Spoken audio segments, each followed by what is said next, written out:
Get your popcorn ready for the College Baseball Insider Show with Matt Grissom and Quentin Mills, giving you all the insights and analysis you need for the weekend slate that college baseball has to offer. Oh no! Battles deep into the night has left the stadium entirely. Now, here are your hosts, ready to dive into the top matchups. What is up, college baseball fans? For the last time, we're going to be coming to you to be talking college baseball. It's the College World Series, the National Championship Series. Q, your Florida Gators are there. We're matchy with the hats on. We're very on brand today. Yep. But tell me how you're feeling as a Gators fan first before we get into handicapping it. I'm nervous. I'm going out for game 2. And I just told you off air, I think I'd rather be at game 1 because I know there's, they'll live another day. It's pretty nerve-wracking and exciting to know that the series could end, in our favor or against our favor on Sunday. I can tell you this, if we close it out and we're victorious, I'm headed straight to Harrah's and I'm playing the numbers 17 and 23. That's both years that we'll have beaten LSU. So I'm praying, man. It should be an exciting time. So you go out Saturday? Is that what you said, or Sunday? No, I'm going out Sunday morning, catching the game. Oh, okay. I thought you were going Saturday. I tried. I couldn't bump the wipe off of a Dave Matthews concert. That didn't end well. So I'm fortunate to at least be making it out there. So. Well, as far as a handicapping standpoint, what is your read on LSU? Because I know you were kind of simultaneous with me all season long. Like, this bullpen was going to let them down at some point. They have yet. We actually look like idiots right now because we just keep waiting on them to let us down, and they continue to step up in big ways. We saw Coleman struggle a little bit for LSU against Wake Forest, but all in all, I mean, you got to tip your hat to LSU's pen because they're really figuring it out right now. Yeah, I mean, Florida figured it out, late April. So they've had a little more consistency. I think maybe that's why we tailor to them more than this LSU team that has been about a 3-4 week time frame of them kind of getting it together. But I still think there's problems. Like you just mentioned, Coleman, he looked a little shaky. I think even Ty Floyd, he looked really good for 5 innings. And then, he just really fell off the tracks. Like you look at Louder, last night, who you could tell he was slowly getting there, but it was, they gave the team the ability to get in Massey. You look at Skeens, same thing, right? They're going to not just dive off the cliff mid-inning. And I think you get that with Ty Floyd from the last few starts we've seen him. So I think if Florida can withstand that in game 1 and get him out of the game by the 6th inning, I think that bodes well. The bullpen, again, it's been shaky all year for LSU. Florida, in my opinion, is different than Wake Forest in the sense of the games that they've won without their star players doing it outside of Wyatt Langford's big home run. It's been Luke Heyman. It's been Tyler Shell not to hit that double. It's been Ty Evans. Wake Forest didn't have anybody doing anything. So I think that's an edge to Florida saying, hey, you might shut down Cags, BT, Rivera, and Langford, but other guys are going to get base hits. So they have to be wary of that. And same for the Florida staff as well as LSU. So the role players, I think, are really going to matter in this series. Yeah, Ty Floyd's got a 3.86 ERA in the postseason. He has played a lot better from his normal, but I think the biggest thing for me, and I started to monitor it a little closer with just because the park, how it's playing bigger because of the size and the wind, but Wake Forest came into last night's game with an OPS of 584.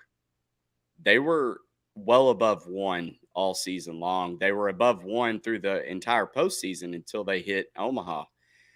Attribute that to whatever you want, but 584 OPS is not good. I don't know if this is more of an attribution to LSU's pitching being very good versus Wake Forest just not being able to hit the ball. I think it remains to be seen. I think it's both. I mean, I'm not going to sit here, and I said it last show, I'm not playing the game of the park plays bigger in the sense of like Wake Forest didn't have the power. They had the power. I mean, they're one of the hardest hitting teams in the country. I think the win obviously kept a lot of balls in for every team. It's not just Wake Forest. I think they just flat couldn't hit the ball this week, and it cost them. I mean, it's the worst time to kind of go up against the toughest competition and just not hit. But the whole ballpark playing in, I know a lot of people on Twitter are on it.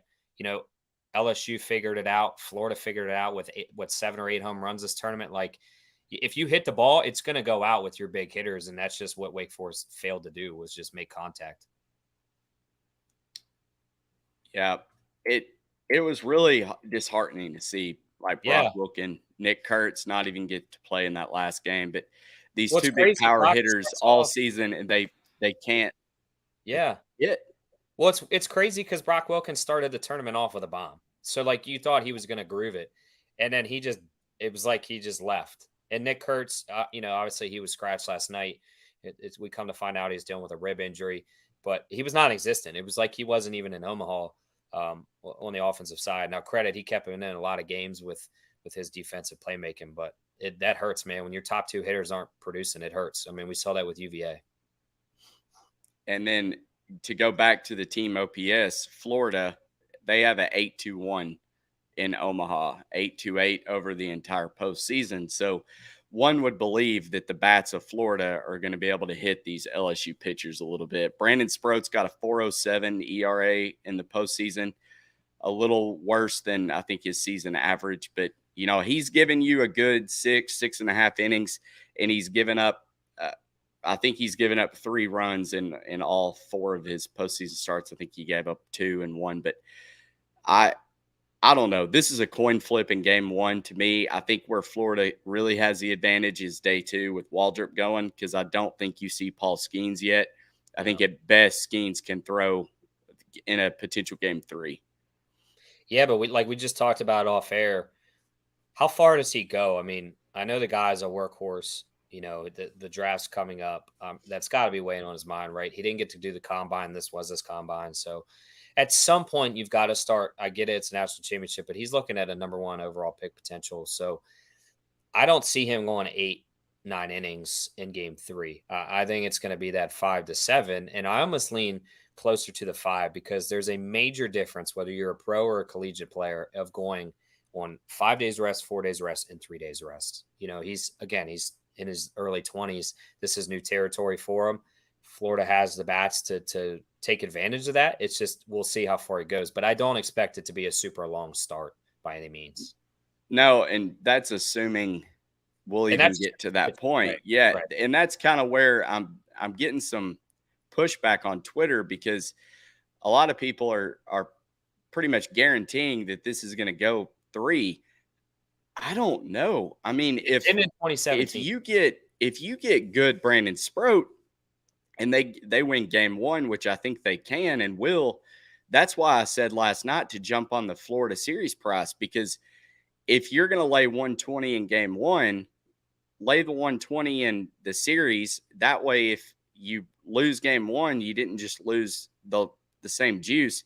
But I mean, let's face it, if Florida loses game 1, they probably are losing the series. So I would say LSU game 3, if it makes they're going to win it. But I think Waldrop and Sproat, between the 2 of them, they shouldn't even allow LSU to force a game 3, in my opinion. I mean, a quick nugget. In 2017, obviously this was the matchup for those who don't know. Florida knocked off TCU in the semifinals, which they did this year. LSU comes out of the losers bracket to beat the number 1 overall team, which they did this year. And the Gators won 2-0. Now, again, 2 totally different teams. Jay Johnson wasn't there. It was Paul Maneri. Different situation. But I agree with you. I mean, Sproat, he looked really good against UVA. And I think that was huge for him, who has road trouble starts. I think he's going to be comfortable. And then there's another thing, right? And you see it a lot of the times in Major League Series and the NBA, like professional sports. LSU has gone on this run where they've played back-to-back-to-back days, right? Now they have an off day. Does that kill the momentum? Because you're not playing, you've got time to relax. Now, granted, that's good for the body. But up here, it's different. You're not in that killer mentality of like, all right, we're back on it in 12 hours. Let's go. The adrenaline kind of gets out of your body, and then you have to ramp back up. Florida's had enough to where they can rest and truly make it to where they can kind of rest, but then refocus. I think that plays in a lot of this too in game one, because they're not having more than one day off in terms of LSU, and Florida's had the ability to sit back for 2 straight days now. Go have a zoo day. Okay, now let's focus. Let's get back in the game time. So I think it matters. So Waldrop's got a 1.69 ERA in the postseason. That's phenomenal. He's been the money guy. I think every Florida fan knew that when he committed to come there from Southern Miss, that he was probably going to be in the conversation of being the ace. And Sproats came on. Do you get cute in this moment and try to throw Waldrop? Nope. You do what you got there. I would say if you're going to make a move, it would be game 3, not start Cags. But I will say this, and I'm not defending Cags because he looked like a 12-year-old pitcher on the mound the other day. He hadn't pitched in 3 weeks. What does that get you? Maybe he's okay. Maybe he's comfortable now, because we saw him kind of get into a little bit of a groove towards the 3rd and the 4th inning, to where maybe he was shaking a rust off. I don't think you change game 1 and 2, especially because if you do lose game 1, then you have Waldrop confidently getting you to a game 3. I don't think you mess with that. Again, play with what got you here. If it's Powerball, it is what it is. The guys will step up. You keep your rotation the same. Everything's in rhythm. It's business as usual. I agree. And I was talking back and forth with a guy on Twitter talking about that. And apparently he played college ball, and he was equating rest as you don't have an advantage by being the resting teams. And he was saying, because you look at the MLB playoffs, a team can come in and have their normal rotation where their ace wins game 1. But I tried to explain that this is college baseball. I don't think there is even a parallel to MLB in the sense of, like, for one, I think the bats, these kids, they're used to playing doubleheaders. They're used to doing, throwing unconventional as far as their pitching rotations. So you've got that. But on the other sense, that you've got the rest, but is 3 days versus 2 days rest that big of a deal for batters? Probably not. But for pitchers, I think it makes all the difference in the world. Yeah. He was saying that the bats are going to go cold for Florida because they've been resting. But I don't think it has anything to do with that. I think it has more to do with the pitching advantage, which we've always anchored our handicapping around pitching. So you're telling me that LSU is at a benefit because they're playing back to back to back and burning every pitching arm on their staff. Meanwhile, Florida gets to stick to their normal rotation. Well, they don't have the advantage. Look at the season at MLB. You play a Thursday to Sunday or Thursday to Monday. You might have a day off, travel day, and you're back in a 3-game series or 4. In college, you'll play a Tuesday, maybe a Wednesday. So you have some of them, and then towards the end of the week or the end of the season, you don't even have a mid-game. So you go 5 days, 6 days without even swinging the bat. So they're used to that in their schedule. I don't think that changes anything. That's what they're used to all season long. So the rest factor, it's not there in the Major League Baseball aspect, but it's been there all season. For college baseball fans, that's just how it goes. With the scheduling. I don't think it's going to matter. That's what we're trying to get through. But whatever. He's all knowing. I've got to quit responding to Twitter trolls. It's getting worse and worse, but man, the anonymous accounts just throwing in their 2 cents. It just, follower experts, man. It gets under my skin, but all right. Well, do you have anything else to add? I know this was quick.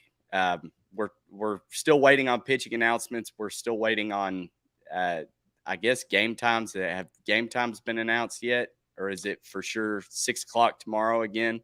Yeah, it should be 6:00 Central for Saturday, and then I believe 2:00 Central for Sunday, and then obviously TBA on the Monday.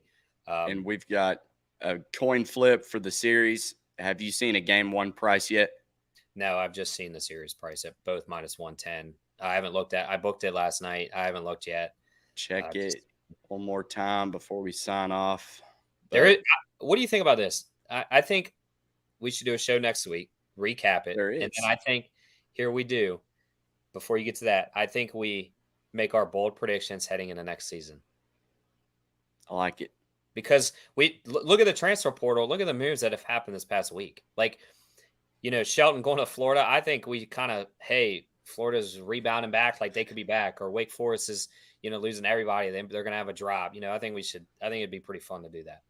Yeah, I'll have to do some homework because I haven't paid a lick of attention to the transfer portal like you have. But all right, so we've got lines. DraftKings posted LSU plus 1.5 minus 180, Florida minus 1.5 plus 145.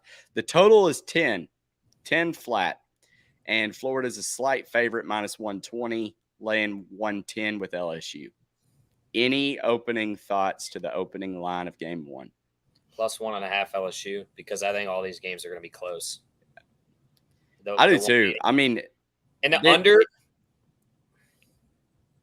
I think we could get there, man. I think Ty Floyd's hittable, and I think Sproat's giving up 3 to 4 as well. This is probably one of the unders that I stay away from, to be honest. They're what? How many unders have hit? All but one? Yeah. I mean, it's hard to not, but I killed my I had said you could take the run line dog and the money line favorite and the under in just about every game. I said that last week on Jeff's show. And I don't know what the total was. Obviously, it went 2-1 last night. Wake Forest probably, other than the bomb by Tommy Tanks. I mean, that was a 1.5 lock all game long. That was sickening. But that's really good. And I'm going to have it for Jeff's show. But that may not be a bad take to take LSU plus 1.5. I don't know about the total. I'm with you. I am surprised that we're getting a lower opening total than we did with Paul Skeens and Rhett Lauder. I will say that. I see this game being UVA, Florida type score, 6-5. 6-4, 6-5. I completely agree. So, all right, with that, we'll see you next week to recap the championship series. Hopefully Q comes home as a happy Gator fan and you guys cash some tickets this weekend. Thanks for joining us, and we will see you next time.